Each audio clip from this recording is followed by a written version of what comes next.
villains will definitely enter in your life.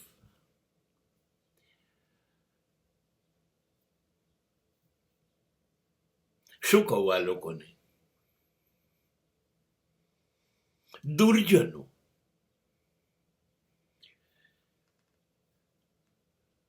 આ લોકો તમારી જિંદગીમાં આવશે જ, તમે નહીં બોલાવો તો પણ પરાણે ઘૂસી જશે.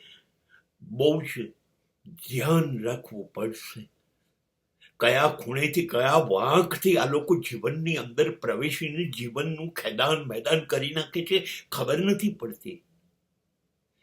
જુઓ, સીધી સાદી જિંદગી રામ ને સીતા ને લક્ષ્મણ જીવતા હતા. કોઈ કારણ નથી આવીને સીતાનું અપહરણ કરી જવાનું. જિંદગી ખેદાન મેદાન થઈ જાય. ક્યારે, કેમ, શા માટે આવા લોકો પ્રવેશે છે? હજારો વર્ષ વીતી ગયા, પણ રાવણ, મંથરા, શકુની, આ બધા અમર પાત્રો છે. આ મૃત્યુ નથી પામતા.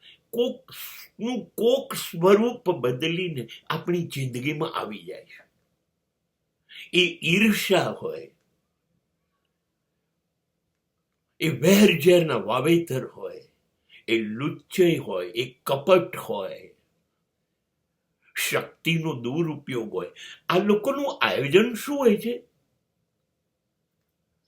કે એ લોકો સુખી થઈ જાય, એમનું જીવન સરળ થઈ જાય, એમની બધી મુશ્કેલીઓ હટી જાય અને બધી મુશ્કેલીઓમાં તમને મૂકી દે અને તમારી મદદથી પોતે સફળતાથી પાર થઈ જાય. આ રીતે જ આ લોકો જિંદગી જીવતા આવ્યા હોય છે. જિંદગીને છેક પોતાના છેડા સુધી પહોંચાડે, મૃત્યુ પામે ત્યાં સુધી. અને પોતાની જિંદગી સરળ બને એ માટે નિયમિત એક શિકાર કર્યો અને એ શિકાર સમજી ગયું કે એનો શિકાર થઈ ગયો. ત્યાં સુધીમાં આ લોકો બીજો શિકાર શોધી કાઢે. બસ આ લોકોની શિકારની શોધ ચાલુ હોય, શિકારમય જ રહે છે. જન્મજાત લુચ્ચાઓ, હલકટાઈથી જીવનારાઓ, છેતરપિંડી કરનારાઓ બહુ જ છે, એ વાત સાચી. પણ સજ્જનો પણ છે જેને આવો કોઈ અનુભવ જિંદગીમાં હોતો જ નથી.